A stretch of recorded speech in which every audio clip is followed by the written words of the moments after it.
नमस्कार. अंतर्मन कथासंग्रह. लेखक श्रीकांत मोरे. कथा 9वी. मत्स्यपरी. समुद्रकिनारा सौंदर्याने नटलेल्या वस्तीत राहणारा सुनील. सारं परीकथेतल्या बाग बगीच्याप्रमाणे डोंगर, एका बाजूला किल्ला, किल्ल्यावर दीपस्तंभ, भारलेलं वातावरण. 24 तासामध्ये कोणत्याही वेळेला आपण तिथं गेलो तर रम्य असे वातावरण भासायचे आणि आपण भारावून जायचो. अशा या रम्य किनारी छोट्याशा खोपट्यात सतत चिंताक्रांत समुद्र किनाऱ्यावर नजर लावून पाहणारा बसणारा सुनील. कधी पाण्यात पाय टाकून बसायचा, तर कधी खडकावर, तर कधी दीपस्तंभावर. गावातून काही कोळी बांधव दररोज जाता येता सुनीलला हटकायचे. अरे चल की जाऊ दर्यावरती, तेवढीच कंपनी होईल. सुनील मात्र आपल्या विचारात गुंग. गावच्या वस्तीतलं पण 4 बुकं शिकलेली शैला. सुनील, अरे आजीला किती भार टाकतोस या वयात?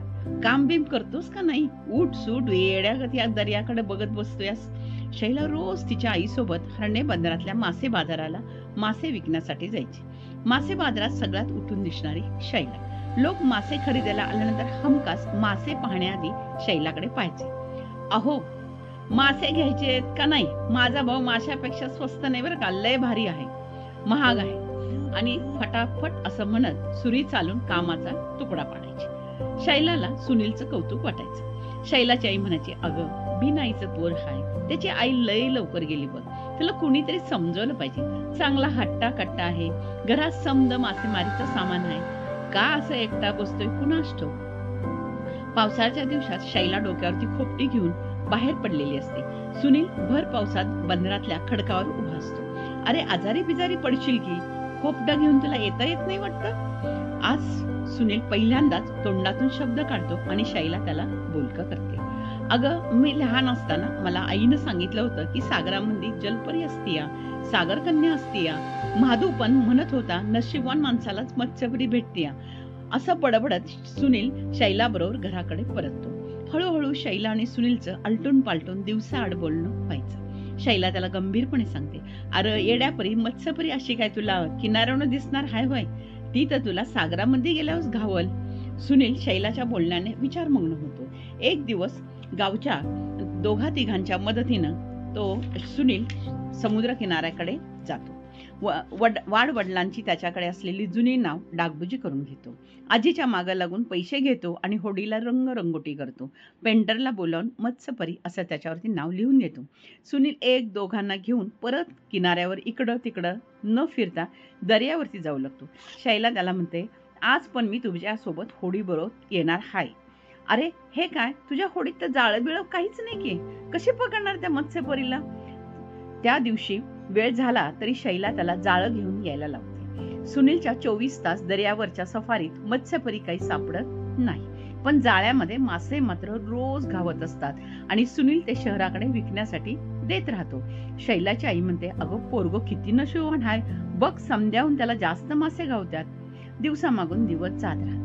आता शैला आणि सुनीलचं चांगलंच जमायला लागतं, पण सुनीलच्या तोंडातून, डोक्यातून, विचारातून मत्स्यपरी काही गेलेली नसते. ते खूळ अजूनही डोक्यात असतं. सुनीलची आजी पण सुनील व्यवसाय करायला लागल्यापासून खुश असते. अगं, बापापेक्षा बेटा सव्वाशेर हाय, अशी ती शैलाच्या आईला म्हणायची. बाप समदे पैसे उडवायचा, नशा पाणी करायचा, पण हे पोरग काय बी खर्च करत नाही, 1 पैसा बी खर्च करत नाही. शैला आता खूप समजदार झालेली असते.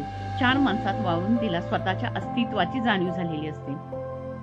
शैला आताशा सुनील बद्दल वेगवेगळ्या भावनेतून विचार करू लागते, पण सुनील मात्र स्वतःमध्ये गुरफटलेला असतो. छोट्याशा वस्तीत शैला डोंगर माथ्यावरच्या देवीला गेल्यावरती पुजारी हटकतो. काय शैले, काय विचार केलास की नाही? अगं, मी सुनील बद्दल बोलतोय. समदा गाव म्हणतोय की शैला आता विचार करते, अंतर्मुख होते. तिला वाटतं की सुनील बद्दल आपल्या मनात असलेली वाडी वस्ती कसं काय कळलं हे सगळं. शैला पुजाऱ्याला थोडं समजून सांगते आणि मला मदत करा म्हणून 4 शब्द बोलते. मग गाव देवीचा उत्सव जवळच आलेला असतो. शैला सुनीलला सांगते की अरे समदे लोक तुला चांगला माणूस म्हणून बोलतात, चल आपण जाऊया या देवीच्या जत्रेला. शैला, तिची आई, सुनील, सुनीलची आजी सगळेजण मोठ्या उत्साहात गाव देवीच्या जत्रेला जातात. देवीच्या गाभाऱ्यामध्ये सुनीलला पुजारी सांगतो, अरे देवीला कौल लाव, नवस बोल, एखादं काम करायचं का नाही ते. जर करायचं असेल तर तुझी इच्छा पूर्ण होईल. ही देवी लय जागृत आहे बघ. सुनील देवीला कौल लावण्यासाठी खाली वागतो. शैला त्याला हटकते. अरे हे हळदी कुंकू घे, नारळ घे, उदबत्ती ओवाळ, फुलं ठेव, दक्षिणा ठेव. त्या क्षणी सुनील क्षणभर शैलाकडे पाहतो आणि देवीच्या गाभाऱ्यात पिवळी धमक नेसलेली साडी असलेली शैला त्याच्या समोर दिसते आणि नाकातनं तेजपुंज कांती असलेली सुनीलला क्षणभर का होईना घायाळ करते आणि त्याच्या डोक्यातून कौल काय लावायचं हे विचारच गळून जातो.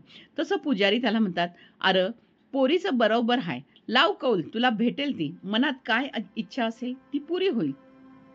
गाव देवीच्या उत्साहावरनं परत येताना सुनील डोंगर उताराने एका हातानं आजीला तर एका हातानं शैलाला उतरण्यासाठी मदत करतो. त्या 5-10 मिनिटांच्या स्पर्शामध्ये चेहऱ्यावरनं निर्विकार दिसणारा सुनील अंतर्मुख होतो आणि मनात मात्र खवळलेला सागर जागा होतो. त्याला शैलाच्या स्पर्शातून एक नव उमगणारी अनाकलनीय धुंदी मिळालेली असते.